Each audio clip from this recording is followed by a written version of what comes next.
last one for this week, and today is 17 July 2020. It's a very, very interesting day. I know it's a challenging day for all those out there held up in serious traffic trying to get out of Lagos and even trying to come in. We identify with those challenges and just hope that the whole issues are resolved quickly so that we can ease movements in this period. That's part of the economy. That's part of the market. That's what really makes things happen when it comes to the socio-economic space. And so that should be a concern when we talk about the markets. Let's give you a lineup of what we'll be discussing this morning. We'll look at a review of market performance, particularly in the NSE, ASI, and the NSD.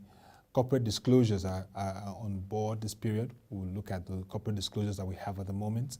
And of course, the International Organization of Securities Commission, which is an umbrella body for all key regulators of capital markets, monitoring group, has issued a statement. We'll be looking at that statement. And of course, a sneak peek into the Afri-Invest market analysis, liquidity markets and its activities. We'll just get an insight into what Afri-Invest is saying about the market. And so let's begin with the review of activities in the market for yesterday.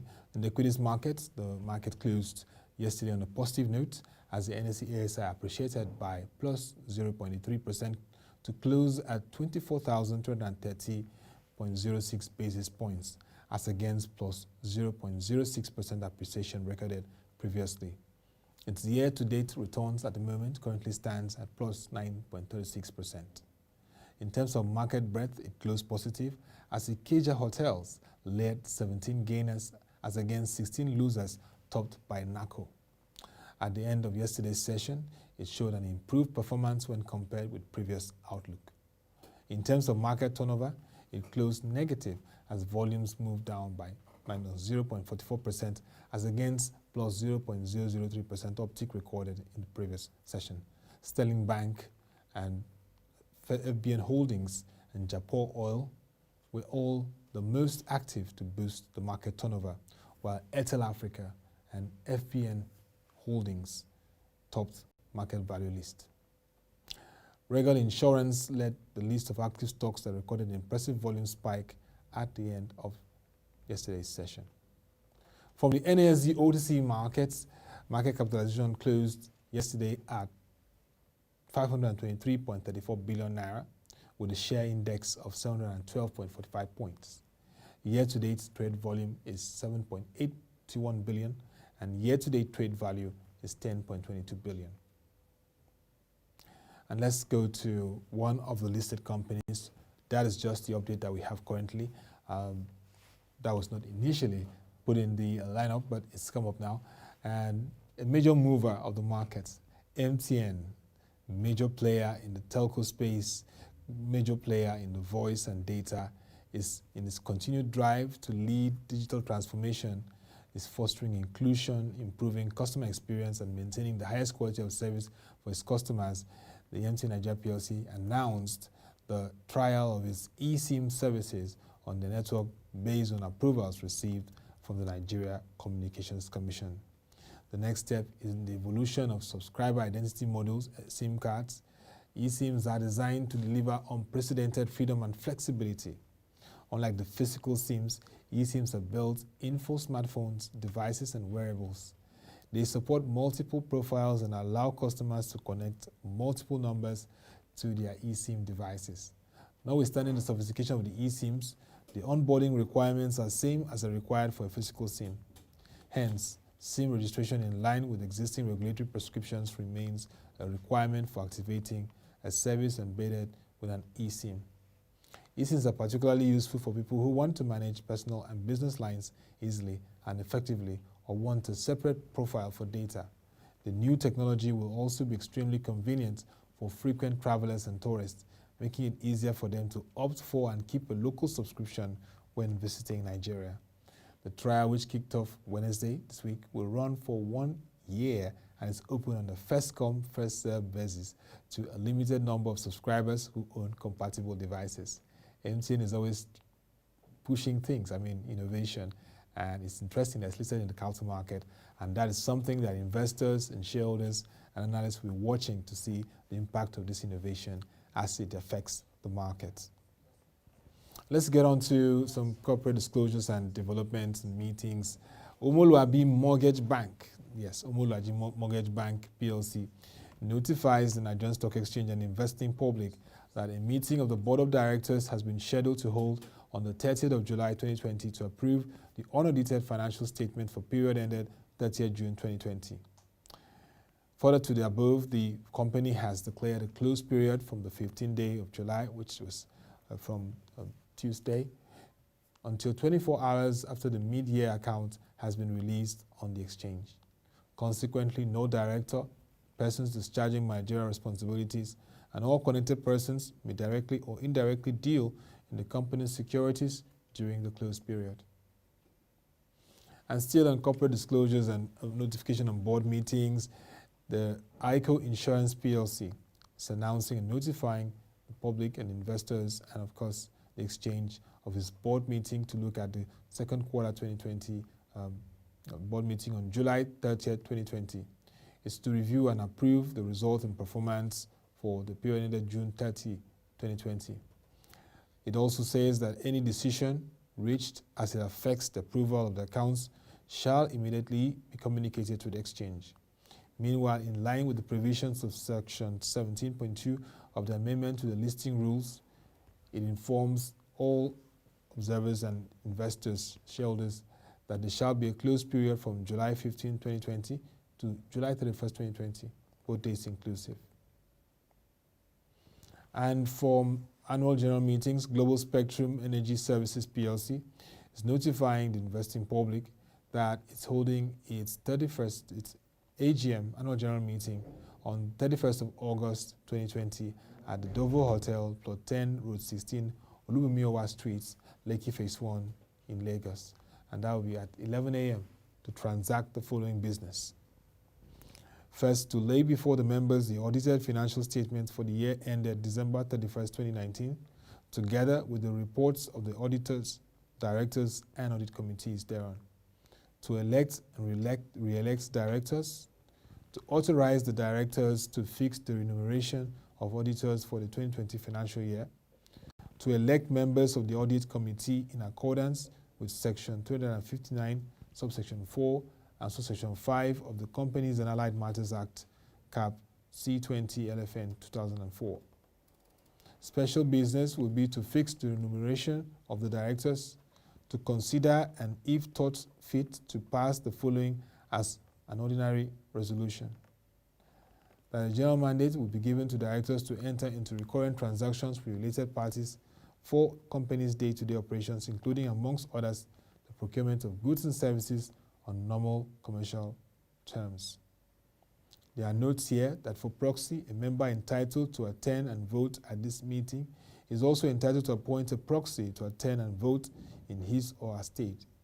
All instruments of proxy must be duly completed and deposited either at the office of the company's registrar or Africa Prudential PLC 220B, Ikorodu Road, Palm Grove, Lagos, or via email at cfc@africaprud-ntl.com, cfc@africaprud-ntl.com, not later than 48 hours before the commencement of the meeting to enable the company stamp the proxy at its expense.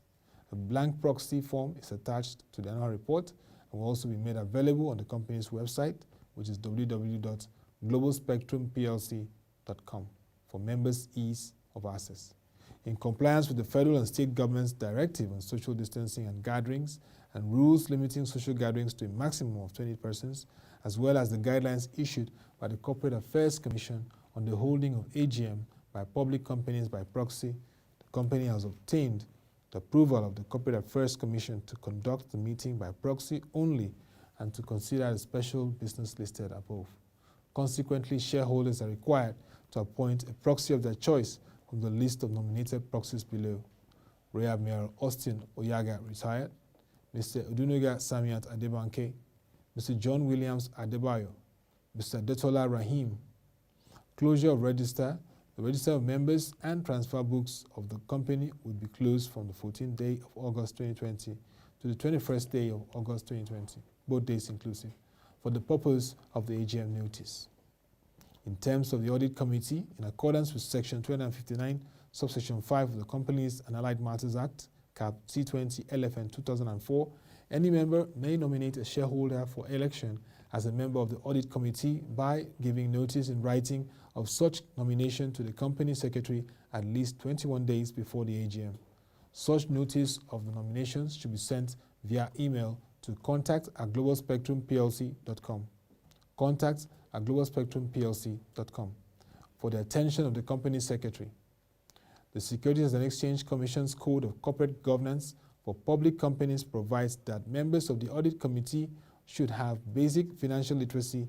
The notification that all shareholders will open a bank account, stockbroking accounts, and CSCS accounts for the purpose of receiving dividend payments electronically.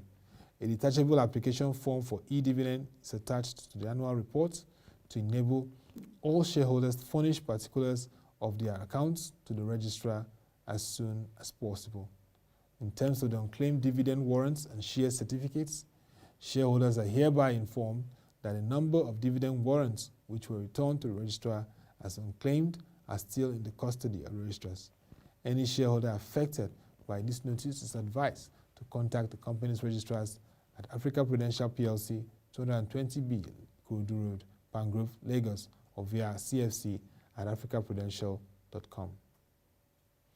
Profiles of directors for election or re-election are being published in the 2019 annual report for shareholders' consideration. In terms of the e-annual report published on the website, Global Spectrum says in order to improve delivery of the report, it has inserted a detachable form in the 2019 annual report and hereby requests shareholders to complete the form by providing their contact and any other requested details and thereafter return same to the registrars for further processing. Additionally, an electronic version of the 2019 annual report is available on the company's website, and it's www.africaprudential.com. In terms of rights of shareholders to ask questions, pursuant to the Rule 19.12 of the Nigeria Stock Exchange Regulation, shareholders and other security holders of the company have the right to ask questions not only at the AGM, but also in writing prior to the meeting. And such questions must be submitted to the company at least 1 week before the date of the meeting. That is from Global Spectrum, the AGM. Very robust and very, very rich notice following the new way of AGMs since the COVID-19 pandemic. And it's interesting to see how it has outlined the key issues that shareholders and stakeholders should take note of. And let's also go to RAC Unity Petroleum Company. It gives a notice of its 29th meeting of the Board of Directors of the RAC Unity Petroleum Company, which will be held on Thursday, 30th July 2020, to consider, amongst other things, the second quarter and half-year results of the company. And this meeting is holding at Block 5, Water Corporation Road, Ijora, GRA, Lagos. Time will be 11 a.m. The meeting is in compliance with the Nigeria Stock Exchange post-listing requirements. And RAC Unity hereby declares the commencement of a closed period for trading in its shares, which commenced since 15th of July 2020 until 24 hours after the outcome of the board meeting have been announced to the markets. Consequently, no director, persons discharging managerial responsibilities, audit committee members, advisors, consultants, and employees with insider information or their connected persons shall deal directly or indirectly in the securities of RAC Unity during this period. And let's go international. The monitoring group of the International Organization of Securities Commissions, IOSCO, yesterday presented its recommendations on strengthening the international audit and ethics standard setting systems. This is in line with driving efficiency in the markets. The MG is responsible for the overall governance of international audit and ethics standard setting process and review of its effectiveness. The set of recommendations fulfills the overall objective that the MG set out when the effectiveness review began in 2015 to strengthen international audit and ethics standard setting, to enhance its responsiveness to the public interest and improve audit quality. Specifically, the recommendations are designed to achieve the following objectives: an independent and inclusive multi-stakeholder standard setting system, reinforce the consideration of the public interest within the standard setting process and throughout the full cycle of standards development with enhanced independent oversight and standard setting guided by the public interest framework and foster the development of the timely, high quality standards that respond to an accelerating pace of change. The monitoring group of IOSCO developed these recommendations through extensive outreach, including the following: issuance of a public consultation in 2017, discussions with international audit and ethics standard setting, oversight and auditing professional shareholders, discussions held around the world with investors, regulators, and other stakeholders, and discussions within and among the monitoring group members and organizations. The future structure, governance, process of standard setting, and funding goals of the international audit and ethics standard setting system, as outlined in the recommendations, represent significant enhancements to the current structure. These key enhancements to the current structure will strengthen the standard setting process, which should result in standards that are more responsive to the public interest and in turn lead to improved audit quality. As a result, the MG believes that it is in the public interest to publish these recommendations so that shareholders can begin implementation as quickly as possible. The MG envisages that a transition plan will be established within the next 9 months and that these recommendations will be implemented within 3 years after. Under the recommendations, the PIOB will continue to have the critical role of providing independent oversight on the public interest, responsiveness of audits, and ethics standard setting. The MG looks forward to working with PIOB and the standard setting boards to achieve enhancements in the standard setting system in the public interest and improvements in audit quality. Ms. Anna Martinez-Pina, co-chair of the monitoring group, said, "Today is a significant day in our long journey to develop this important recommendation, where the contribution from all MG members and the key stakeholders has been key. We are eager to begin the transition phase, which will allow us to put the recommendations in place so that we can begin to see the improvements in audit quality that we expect to result from the implementation." Mr. Saga Tiotia, co-chair of the monitoring group, stated, "The hard work of each of the MG member organizations and key external stakeholders, along with the feedback from the public throughout this process, culminated in the recommendations being published." He's appreciated all stakeholders and participants and said he was pleased to begin the next phase of the transition and implementation and are eager to see the improvements to audit quality. That's from IOSCO. Now let's look at the AfriInvest, giving us some insight into the equities market performance, some snapshots into the developments and what they feel around the markets. For AfriInvest, market momentum was mostly bearish in 2019 as the benchmark index fell to 26,842.07 points, sinking deeper with a 14.6% loss after losing 17.8% in 2018. Taking a clue from the poor performance in 2018, the market, according to AfriInvest, started 2019 with a loss of 2.8% in January, which worsened down the year. The lack of clear catalyst, sound policy proposals, mixed corporate earnings performance, high fixed income yield environment, coupled with the exit of foreign investors and non-participation of the deep pockets pension fund administrators left stocks in the doldrums.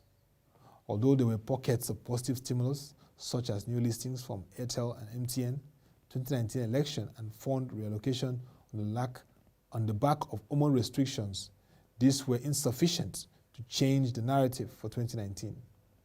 Supported by positioning ahead of the full year 2018 earning releases on the back of low valuations and strong dividend yield expectations, coupled with a pre-election rally, the NSE-ASI gained 4.1% in early February. This was short-lived as the market reversed the gains by mid-March, following the return of the incumbent administration after the 2019 election. The Access Diamond Bank merger and Airtel Africa listings brought 39.2 million units of shares of 0.50 cents, that's dollars.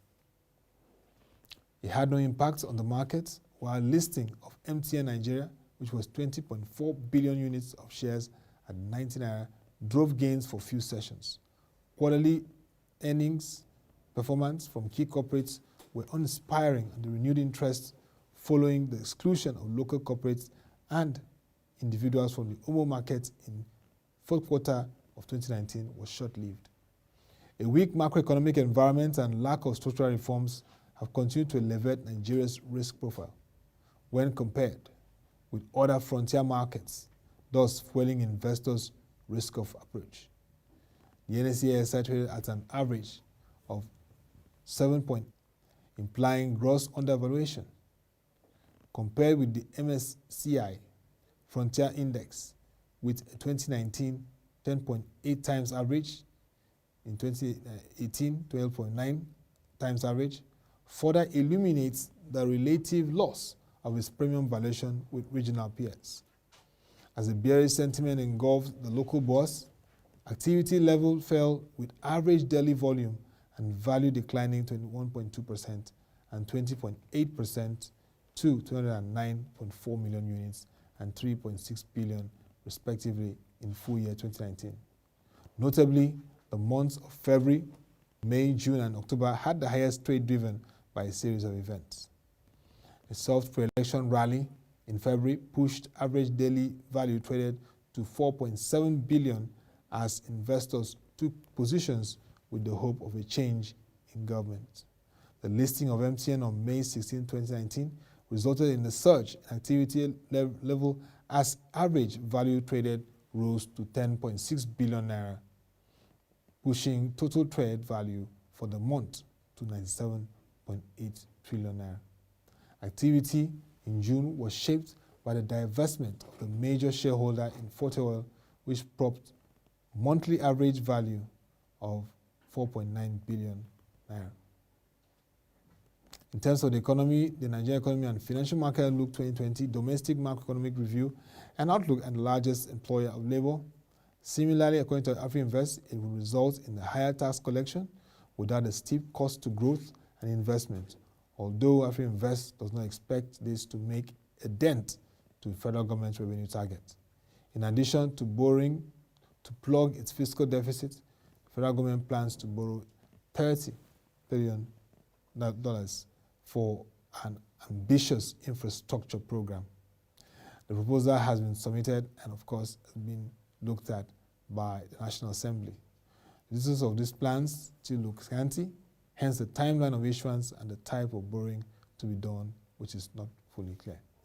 However, the type of projects to be financed are public information, and relying on the disclosures by the President's media team, the projects are across several sectors and include water resources, agriculture, social investment, power, transportation, works, and the ICT. Big ticket projects are unsurprisingly in the power, transportation, and work sectors, given the wide deficits.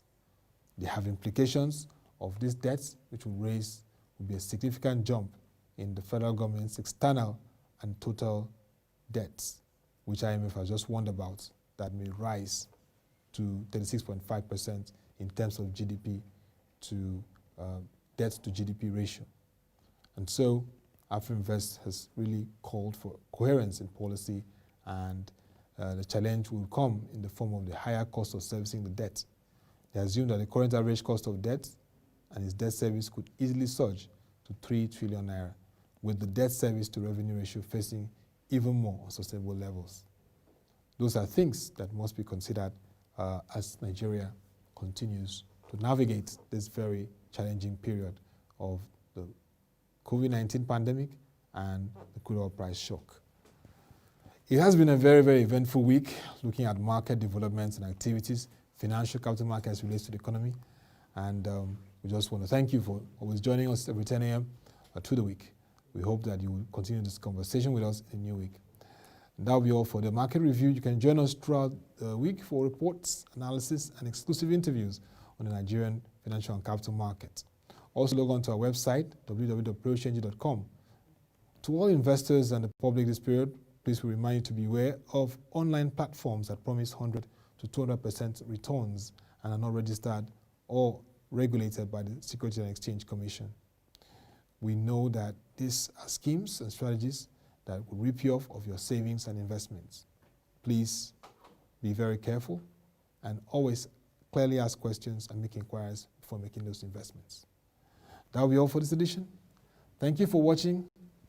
Have a nice day, and please continue to stay safe.